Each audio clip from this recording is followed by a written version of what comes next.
Welcome to another episode of Kiss My Badge, the football show previewing the English Premier League for the fans, by the fans. And we just want to wish you a happy new year, and we'll just get going straight to the football. Yeah, best league in the world, y'all. And thank you for coming. Another Liverpool fan, Jasmine, substitution for Jasmine. Farid, you have heard the voice in the commentaries of our FIFA gameplay, and now you have seen the man. Thank you for coming down, Farid. It's the Batman. Yeah, so we are From going the cave. straight. This is a new year, 2020. We are going to go and, instead of looking at the tables, we will compare the top 6 teams and see how much points they have accumulated from the past 4 games. Because Christmas, Boxing Day, and New Year. It was that busy period. Okay, so I will start from the top. Liverpool, happy fan here. The last 3 games, we will talk about the last 3 games. They won Wolves 1-0, and then they won Leicester 4-0, and they also won Watford 2-0. So just to take note that out of the 4 games, maximum points is 12 points. So Liverpool so far has gotten all full 9 points, and they got one more game, which most probably they will get that 3 points, so equivalent to 12 points lah. I think somebody here confident lah. So Leicester second in position with 45 points. So the last 4 games is Newcastle. They won 3-0. They won West Ham 2-1. But they lost to Liverpool 4-0, and they also lost to Manchester City 3-1. So out of the possible 12 points, they only got 6 points out of the 4 games. Now, next is Manchester City, third position with 44 points. Their last game, they won Everton 2-1. They won Sheffield United 2-0. Unfortunately, they lost to Wolves 3-2, and they won Leicester 3-1. So 9 points out of the possible 12. Moving on to the 4th team, Chelsea. Their last 4 games, Brighton draw, Arsenal just nicked it lah. 2-1 they won. Chelsea lost to Southampton 2-0, and they won Tottenham Spurs 2-0. So 7 points of possible 12. United 5th with 31 points. They just lost to Arsenal 2-0. We just did you all a favor. After winning Burnley 2-0, they won Newcastle 4-1, but unfortunately they lost to Watford 2-0. So up and down lah. So out of the possible 12, they got 6 points. But of course, they are not the worst team to come out of the busy period. Spurs in 6th position, 30 points. They lost to Southampton 1-0. They drew with Norwich 2-2. Norwich is bottom of the table, for your information. They won Brighton 2-1, and they lost to Chelsea 2-0. So out of the last 4 games, they only got 4 points under Jose Mourinho, and then Mourinho get yellow card some more. Right? So out of these top 6 teams who came out from the busy period, I think Spurs were the worst lah. And Liverpool so far, did well with 9 points, and even City did quite well. What do you think of the top 6 teams' performance in summary for the new year? I think for Spurs itself, Mourinho's so-called honeymoon period is coming to an end. It's already ended. I think the last few games, from the first few games which they won also, they have been conceding goals by the truckloads. So the last few games itself, it shows that without Son, who was red carded a few games for 3 games, then they lost a bit of spark. And yesterday it was an even worse news. Harry Kane went out, I think about 70-minute mark, through the possible hamstring injury. Looks like a hamstring but injury. Son is coming back for the next game. So basically Mourinho is trying to pick up a team, and it hasn't worked out so well yet. So he didn't actually perform as a manager for the past 4 games. Look at this way, like when you compare the kind of star quality, player quality Spurs has, and like for example United, you would expect Spurs to do really well. You got a point there. You know what I mean? With the firepower, with the kind of midfield they have, with the kind of defenders they have, they should be up there, right? Yeah, and they also have been in the top 4 for the last few seasons. Yeah, so they are struggling, and then people like a club like United, we are struggling since last year, last 2 years, 3 years, but we still managed to creep up. So now it's a matter of you have the quality, but you don't have the substance. Like the manager is not adding any substance. And for us, United, it's like manager has substance, but we don't have the quality. So it's like a challenge. Like, where do you find the middle ground? What's gonna help all these clubs come up? Like, of course, like for a neutral fan, I mean, people who hate Man U, don't talk about them. But people who love football, they would want to see top teams be top teams. You know what I mean? Like, this is what they've been used to. Yeah, but looking at Liverpool, right, it's a top team. But to say that they have been performing is actually they are not, right. They are getting the results. They get results. I mean, you sometimes it's about the grind, right? Like like every club nowadays have a fighting chance. Like this particular season has been like proving one thing only, and that one thing is anybody can win. It's simple. It's like we can be winning one match and then the next match we lose to Watford, and then next match we bounce back and then we'll beat Newcastle 4-1 and then we lose. Like it doesn't make any sense. Like, inconsistency is number one, and just like Norwich can win. You know, like all of a sudden they will win. Yeah, correct. As a Liverpool fan, I actually agreed with what Sophian just said just now, because if is to say that Liverpool is trashing everyone, 4-0, 5-0, getting everybody out of the way, is not true. As a Liverpool fan, I totally agree that we are not performing very, very well. But like what Jamie Carragher said last week, we have been winning the big games in style, but the remaining games, we win by whatever that needs to be done.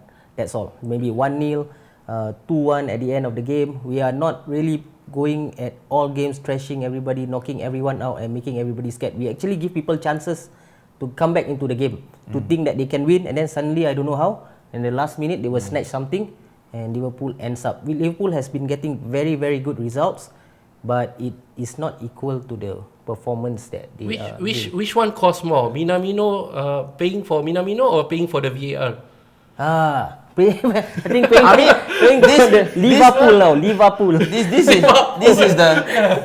the killer, right? This is the killer of the conversation, because when you talk about Liverpool, right, you would want to say that, hey, you know, they're a strong team and all that. But then when you see the stats, like, really, VAR is your helping hand. Yes. What do you think? For me, most of the decisions on VAR, has like the referee has already given the decision. Like maybe the referee has given a penalty, then they check on the VAR and the VAR agrees. Okay, so for statistic wise, the team that has the most assistance from VAR and gain the most from VAR is Brighton and Hove Albion. Okay, they have +5. Yes. Then the next one is Southampton with +4. That means they have favorable results in their way. Who is third in the VAR assistance list? It's Manchester United. Fourth, Liverpool shares with 4 other clubs. Can you quote your source or not? No, wait. But I get what he means, because I did take a look at the VAR thing, and following the games, right? I can tell that those VAR points that we gained was penalties. Yes.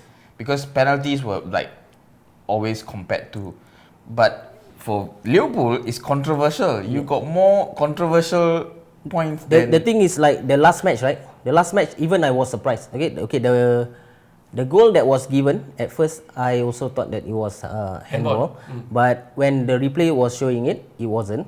Okay, it was at the top. It was here. All right, so it wasn't handball at all.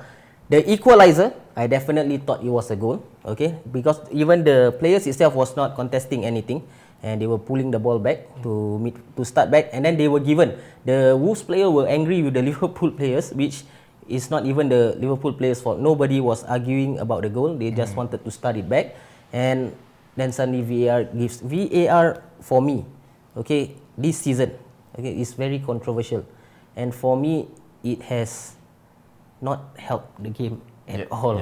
Okay, because when you want to decide a goal by fractions of a hand or foot, armpit, that sort of things, then it takes away, it kills the game. It takes away the joy of the game. And people were saying about Neto's goal, right, which was disallowed, but people forgotten about Bobby Firmino's armpit. People forget about the fingertips of Mo Salah when he headed in the goal. But that's the difference, you see. Wolves got angry. Okay, Wolves got very emotional. They go all out on the second half. That's the thing about Liverpool one. When Sadio Mane's goal was disallowed by VAR, he just says, "Okay, go on. We'll fight on, and we'll score another one if there needs to be." So mentality-wise, I think it has a lot of effects on Liverpool this season. I think also, just to add, right, it just came to mind that Liverpool is getting all these VAR controversies because of the style of play. Because somehow, right, you all are Mane, Salah is so very fast, Yes. that you are just beating the offside trap Yes. by toenail, right? armpit, And maybe you fingertip. all are right, you all are on side, but it's just that the style you all are playing are really, it's been you I mean, can see it for the past few games. The thing is like who, I mean, okay, I get it. One side of the story is, yes, Liverpool gains points out of VAR, United gain points through VAR, but it is ultimately because we got no choice, right? We accept what VAR says, Yes. right? Yeah. But ultimately, on the other side of the spectrum, what is VAR? Like, what is the objective of VAR? Yeah. You know, I get it. It's like when they come out with it, is to correct wrong decisions. But then what it's doing is the other way around. It's wrong decisions or correct decisions, but who's drawing the line? You know, it doesn't make any sense. It's not about correcting the wrong, but it's now the wrong being correct. Yeah, I think so. The thing is, like, what I was expecting from VAR before the season start itself is like big decisions, right? Like player definitely in an offside position, then the referee didn't see, or a last man being fouled, or a penalty inside the box. Yeah. Not this sort of small Trivial. It's too trivial, Yeah. and then it takes a lot of time, and then it kills off people's celebration. People celebrating already. Now people are scared to celebrate. The fans are scared to celebrate. Then it just Kills takes the out vibe lah. kills the vibe. Takes out the excitement. So we are going into match week 22, already just past the halfway line of 18 games for the season, and seems that 2019 the big word here, the factor here is VAR. Yes. A lot of team is being affected either as an advantage or being disadvantaged.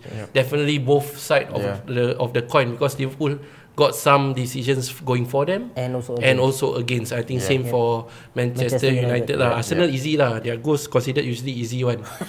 No controversy. No controversy. I mean, if you were to sum up 2019 in 2 words, it's VAR and inconsistency, because every team on the table except Liverpool was inconsistent. They have inconsistencies. It's just that they get the results. But look at that. They have 0 losses up to now. Like that says it all. Yeah. As a Liverpool fan, I also don't know how we manage that. Yeah, this is the amount of with the performance they've been playing. correct. Yeah. I mean, look at the win percentage. They've won 19 games. I mean, they've played 19 games so far, because they are, the World Club commitment and all that. So they got 2 games on hand now.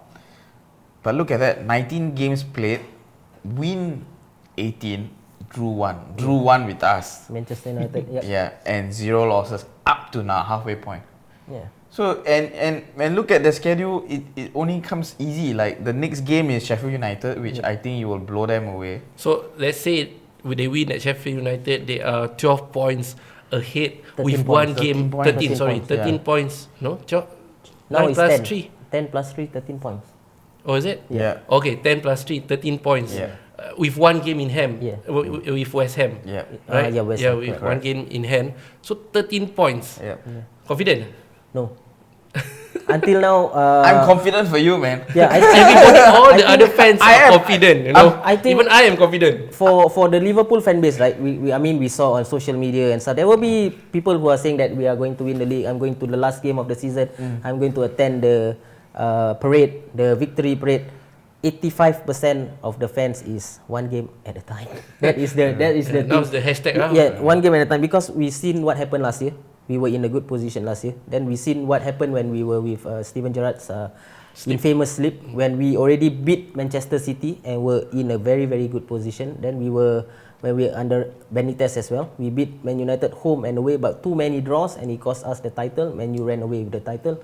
There's too many times. If there is a team that can blows a good chance, it's Liverpool, as the statistics also show that we are the only team that has been top on Christmas but never win the league 3 times, and 3 times it's Liverpool who blew it away.